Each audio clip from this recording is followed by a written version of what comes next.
অষ্টম শ্রেণী তোমাদের বিজ্ঞানে আজকে যেটা আলোচনা করব মাছের পুষ্টিগুণ। শুধু আলোচনা করব না, এই পুষ্টি গুণটা একদম তোমাদের সারা জীবনের জন্য মনে করিয়ে দেব, সব সময় মনে থাকবে। একটা কথা মনে রাখলেই হবে, যেটা তোমাদের আগে আমি মধু দিয়ে দিয়েছি। মধু তো নাকেই পড়ে, তা নাকে দিয়ে একটা বানিয়ে দিয়েছিলাম, গাছে তাকালে তো নাকেই পড়ে যায়, নাকে দিয়ে একটা বানিয়েছিলাম। কালকে আমার নাকে মধু পড়লো, এটা মনে রাখলেই হয়ে গেছে কৌশলটা। তোমরা আগে ভিডিওটা দেখে নিও। আজ মাছের পুষ্টি গুণটা দিয়ে আলোচনা করছি, কিন্তু আমি মাছ কীভাবে চাষ করা হয় এই ভিডিও আলোচনা আমি করবো না, সেটা পরে ভিডিও করে দেবো। তো মাছের পুষ্টিগুণ আমরা দেখিয়ে নিই, তারপর মনে রাখার কৌশলটা আমরা জেনে নেব। প্রাণীজ প্রোটিন, প্রাণীজ প্রোটিনের উৎস কিন্তু একমাত্র মাছ। ভালো একটা মাছ হচ্ছে, মাছ খেলে অনেক রোগবালাইটা কম হয়। কী ধরনের রোগবালাইগুলো কম হয় সেটা আমি বলবো। অপরিহার্য অ্যামাইনো অ্যাসিড আর ফ্যাটি অ্যাসিড, এই দুই বন্ধুই আছে, ফ্যাটি অ্যাসিড এবং অ্যামাইনো অ্যাসিড। আর এছাড়াও খনিজ পদার্থ যেমন calcium, phosphorus, sodium, potassium, magnesium, এমজিটা ম্যাগনেসিয়াম, আর এটা হচ্ছে সালফার। দেখো, সালফার শরীরে প্রয়োজন আছে, প্রচুর দরকার হয়, সেটা কিন্তু মাছ থেকেই পাওয়া যায়। এই ফসফরাস কিন্তু সব জায়গায় পাওয়া যায় না, মাছ থেকেই পাওয়া যায়। ডিম থেকে তুমি ফসফরাস নাও পেতে পারো। আর A B C D vitamin 3টি আছে। আর বি বললে তো বি কমপ্লেক্সটা আমাদের বলতেই হয়। এ যেমন রাত কানা, চোখ ভালো লাগা, এগুলো এ ভিটামিনের কাজ। সি এর কাজ কি? মুখে ঘা, তারপরে শরীরে ইউরিক অ্যাসিড বেড়ে যাওয়া, এগুলোর জন্য যে সি এর অভাব হয়। সি দাঁতেরও কাজ করে, চামড়ারও কাজ করে। ভিটামিন ডি কিন্তু সব জায়গায় পাওয়া যায় না, মাছ থেকে প্রচুর পরিমাণ ভিটামিন ডি পাওয়া যায়, যেটা শরীরের একটা গঠন, হাড়ের গঠন, ক্যালসিয়ামকে কাজ করার একটা গঠন। এগুলো তো ক্যালসিয়াম দেখতে পেলাম, পটাশিয়াম দেখতে পেলাম, সোডিয়াম দেখতে পেলাম, ফসফরাস দেখতে পেলাম, ম্যাগনেসিয়াম দেখতে পেলাম। এগুলো কিন্তু আছে মাছের মধ্যে। স্যার একটু মনে রাখিয়ে দিন, শুধু মনে রাখবে কালকে সবাইকে মনে রাখতে হবে। কালকে যেমন মধুর পুষ্টিগুণ মনে রাখতে গেলেও কালকে মনে রাখতে হবে, কালকে কিছু একটা ঘটনা ঘটবে। আবার এরও কালকে আমি একটু বলে দিই, কালকে আমি সব মাছ পেলাম না, বা কালকে সত্যি আমি মাছ পেলাম না, এই কথাটা মনে রাখলেই হয়ে যাবে। আমি একটু লিখি, তারপর ডিসকাস করে দিচ্ছি।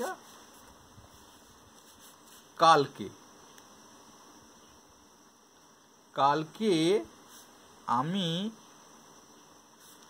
সব মাছ পেলাম না, ছটা করে মনে রাখতে হয়। মধুরও 6টা, এরও 6টা, অ্যাসিডটা বাদ দিয়ে। বলছি আমি পেলাম না। 1 2 3 4 5 6 হয়ে গেছে। আমিটা হচ্ছে অ্যামাইনো অ্যাসিড, ওটা দেখে নাও, বানানটা আমি আর লিখছি না।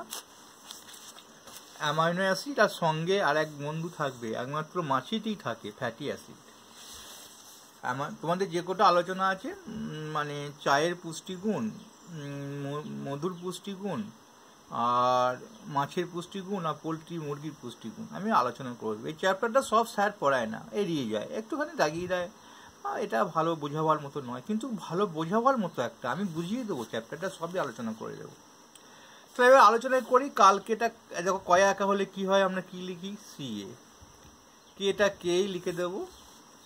অ্যামিটা অ্যামাইনো অ্যাসিড, আর এর সঙ্গে ফ্যাটি অ্যাসিড। এটা মনে রাখবে। দন্তেশ্বরটা এস হয়। মাছটা কিন্তু ম্যাগনেসিয়াম, Mg, মানে এম, যেখানে মধু হলো Mg হবে, মাছ হলো এখানে Mg হবে। আমি বানাম, এটাকে মনে রাখার জন্যে। পিটা হবে না, পি শুধু, এটা এনে। দেখো হয়ে গেছে। Calcium, potassium, sulphur, magnesium, phosphorus, sodium, এগুলো আমি বাংলায় মানে যেগুলো সাংকেতিক নামগুলো আমি বলে দিলাম।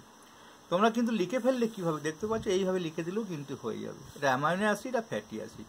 আর ভিটামিন এখানে সব আছে, এ বি সি ডি, ইটা বাদ। ইটা কিন্তু এখানে কাজ করে না, ইটা তুমি পাবে মাংসে, ভিটামিন ইটা। তাহলে আমরা দেখতে পাচ্ছি যে কিভাবে মনে রাখলাম, কালকে আমি সব মাছ পেলাম না। এটা তো আমরা মাছের মনে রাখলাম। মধুরটা একবার দেখিয়ে নিই, আমরা আগের ভিডিওটা যারা দেখোনি তাদের জন্য একবার দেখিয়ে দিই মধুটা নিয়ে কি লেখা আছে। ও সেই কালকে, কালকে কথাটা ব্যবহার করতে হবে। হ্যাঁ, কালকে কথাটা ব্যবহার করতে হবে, নাহলে মনে থাকবে না। কালকে আমার নাকে মধু পড়লো, কালকে আমার নাকে ফের মধু পড়লো। ছটা কিন্তু 1 2 3 4, আমিটা তো বাদ হবে, আমি বা আমারটাতে অ্যামাইনো অ্যাসিড 1 2 3 4 5 6। কালকে আমার নাকি ফের মধু পড়লো। ফেরটা কেন না, লোহাটা আছে, এপি লোহা। আর মধুটা কিন্তু এমজি হবে, এমটা যেখানে আছে এমজিটাই আসবে। আর পোলট্রিটা আমি পরের দিন বলে দেবো, ও সেই কালকে দিয়ে শুরু হবে। সেই কালকেটা মনে রাখতে হবে, কালকে কয়াকার কা। তাহলে আমরা মনে পড়ে গেল মাছের পুষ্টিগুণটা কিভাবে, শুধু মনে রাখার জন্য। কালকে আমার নাকে ফের মধু পড়লো, মধু দিয়ে মনে পড়ে গেল মধু পড়লোটা। আর মাছ, সব মাছ পেলাম না, এই সব মাছ পেলাম না, এই ফেরটা মনে রাখতে হবে। আর সবটা মনে রাখতে হবে, এগুলো ভুলে যাবে। 6টা করতে হবে। হ্যাঁ, এটাও 6টা আছে, ওরা 6টা আছে। যেগুলো বইয়ে আছে সেগুলো আলোচনা করলাম, এছাড়াও অনেক কিছু আছে গুণাগুণ, শুধু এটা না। ভালো লাগলে আমার জন্য একটা লাইক। পরের ভিডিও লক্ষ্য রাখো, আমি পোলট্রি মুরগির উপকারটা বা গুণাগুণটা আমি আলোচনা করে দেবো। তারপরে আমি ধাপে ধাপে চাষ পদ্ধতিটা আলোচনা করব।